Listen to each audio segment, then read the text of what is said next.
Welcome back to the channel, guys. Welcome to scorching hot Phoenix, Arizona, and welcome to another video. After reviewing my analytics in the YouTube studio, it has come to my attention that only 10% of you are subscribed. So to you, 10%, here's a picture of a baby kitten. Aww. Thank you so much for being loyal and faithful to the channel. For the other 90% of you who aren't subscribed currently, just know that every time you watch one of my videos and don't subscribe, a baby kitten dies.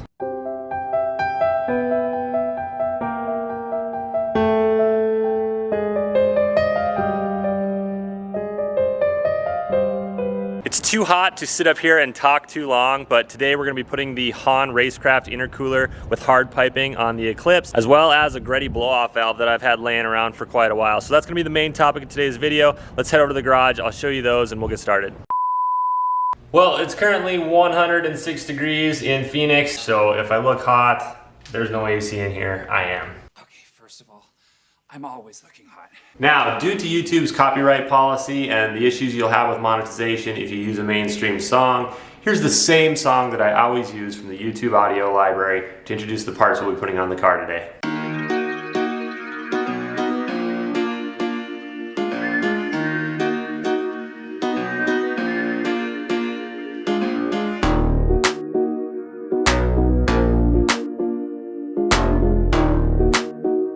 Okay, real quick inventory of parts. We got the valve cover powder coated. Some of you may recognize the color. That is Kawasaki green, the same color that the Eclipse from Fast and Furious was painted. Also picked up the spark plug cover. I think that was just an eBay item. Got a new Canon Air Filter. This isn't my favorite filter on the car, especially for aesthetic reasons, but let me show you why I went with this one again. If you're going to put a aftermarket air filter system on the car, the factory air box has to come out and you need a mounting point. So this kit comes with this mounting point down here. It's really nice and solid. If you go with like a typical conical filter, you have to fab up your own mounting system, and I didn't really feel like messing with that. Plus, there's an adapter that's underneath here. Here is the adapter, K&N of course.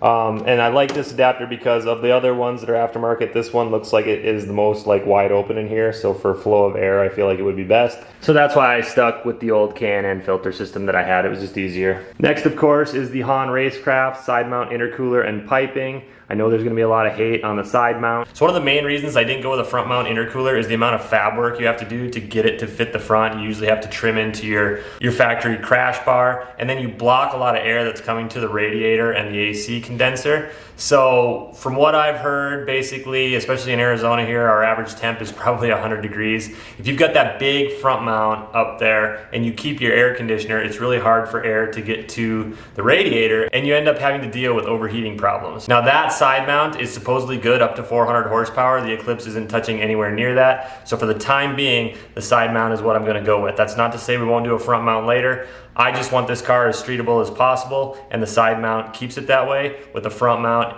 you know, it's probably gonna have to become more of a race car. Here is a quick look at the size difference of the factory side mount and the new Hahn. Obviously from the front, not that big of a difference, but from the side, you can see the core is, you know, almost double.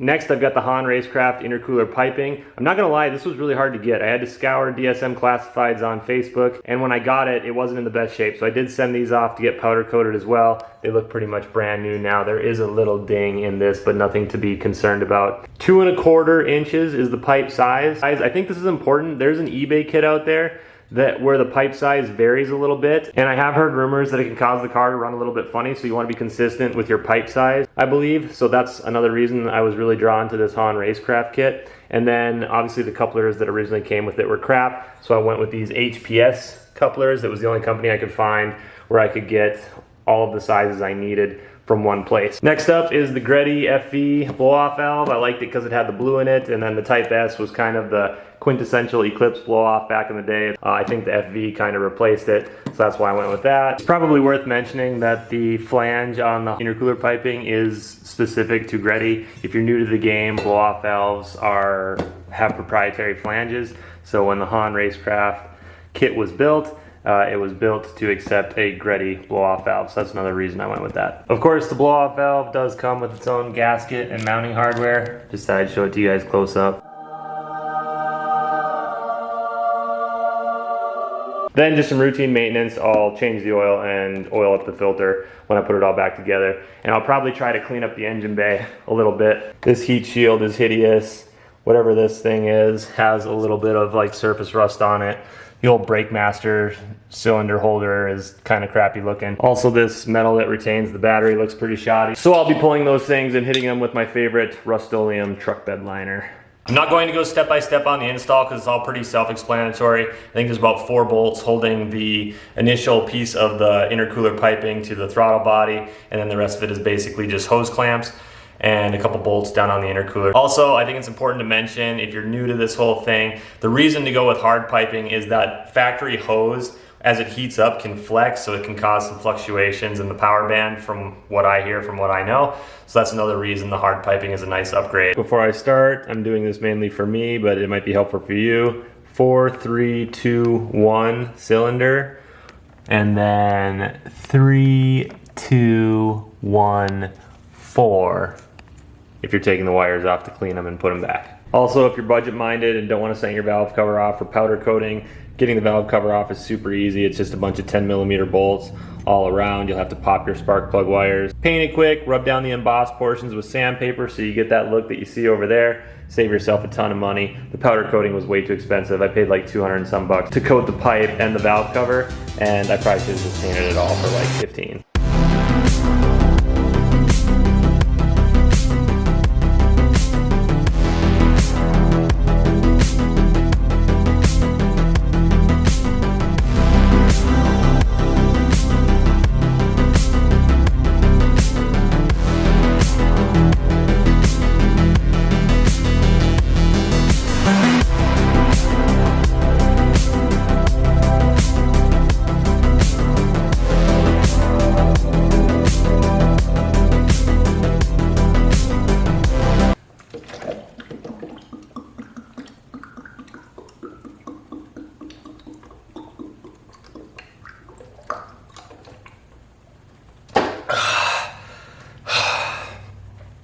Halfway through.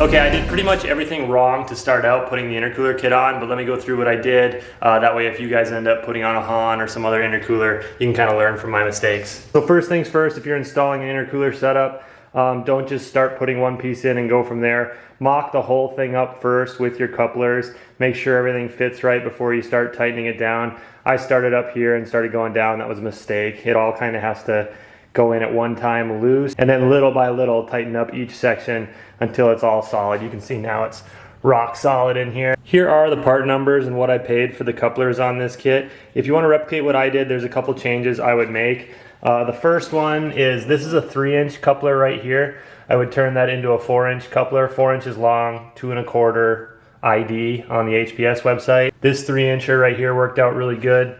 This on the turbo to the kit down here, that's a 4-inch long, 2-inch ID to 2 1/4 inch reducer. That worked out good. I wouldn't change anything there. And then down here where the J pipe from the turbo meets the intercooler, that is a 6-inch long, 2 1/4 inch inlet diameter coupler going from the J pipe to the intercooler. I'm a little worried about this one. That's why I would say go 4 inches. We'll put the rest of the car back together and test it out, but I may have a boost leak there because it's really hard to have enough coupler over this piece of the pipe and the intercooler because it was a little bit longer there than I anticipated. We're gonna change the oil and throw the filter on off camera, and then we'll get this thing fired up and see what it's all about.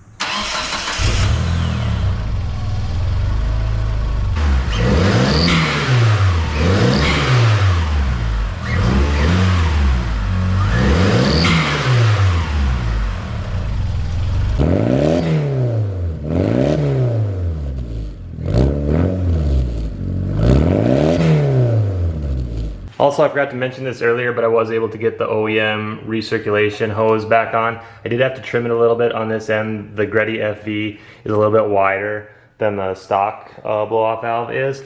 So just trim that up a little bit, and then I'm just running the original hose and stuff, so it's still recirculating. A few minutes later. Just being real with you guys, I went for a test drive and heard a big pop.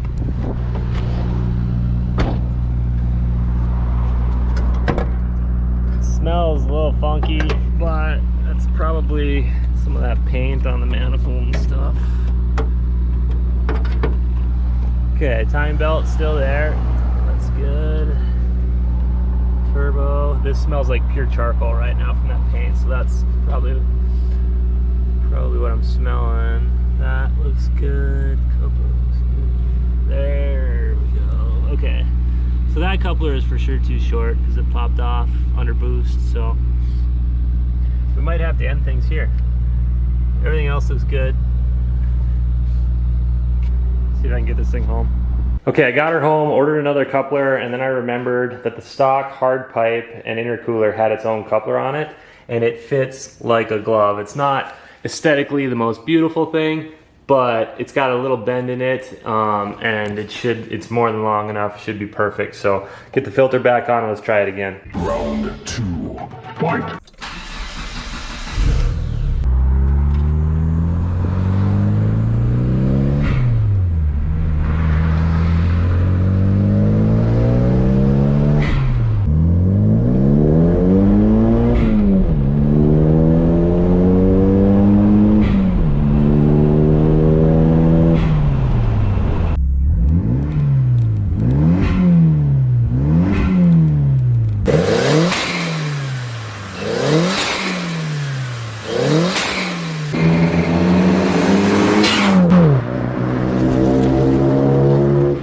Okay, really quick, here's my closing thoughts. First of all, how does it sound? The Greddy blow-off valve doesn't sound any different from the stock. I've got a stock 1G on the old hard piping. They sound absolutely identical, so no difference there. Performance-wise, I don't feel a big difference. I do like the OEM plus factor of this kit. You know, a big front mount intercooler sometimes draws a crowd. Everyone expects it to be fast. No one's gonna expect this thing to be fast. They might even ask me if it's like a GS or a GST because I don't have stickers on the back either. So I kind of like that sleeper mentality of it. Is it worth it? That depends. I've got over $1,000 into this between the piping, the intercooler, sending it off for powder coating, the Greddy blow-off valve. So to a lot of people, that's probably not worth it. For me, if this thing ever gets ramped up in horsepower, it's probably gonna be worth it to have that there. But honestly, just being real with you guys, if you're not gonna do a ton of performance on your DSM, which I wouldn't recommend necessarily, it's your car, do what you want, but you're probably fine with a stock intercooler and blow-off setup. If it's giving some of you heartburn, I want you to know I am not done with the engine bay. The black looks good and stuff, but I don't like the way the heat shield looks with this colorway now. I want to go get an OEM one that'll match this. I think that'll look good with the intake manifold and the lettering. And then obviously that green battery back there doesn't quite match here. So I don't know, some kind of one with a blue top, or maybe I'll get an Optima yellow top, bring in the yellow here or something. But the engine bay is not done, so please don't comment and tell me how hideous it looks. I think that will do it for today's video, guys. I hope you all enjoyed it. I hope you learned something. If you did, maybe hit the like button. If you didn't, no worries. But I appreciate you all so much for watching. Stay tuned for more. I'll catch you in the next one.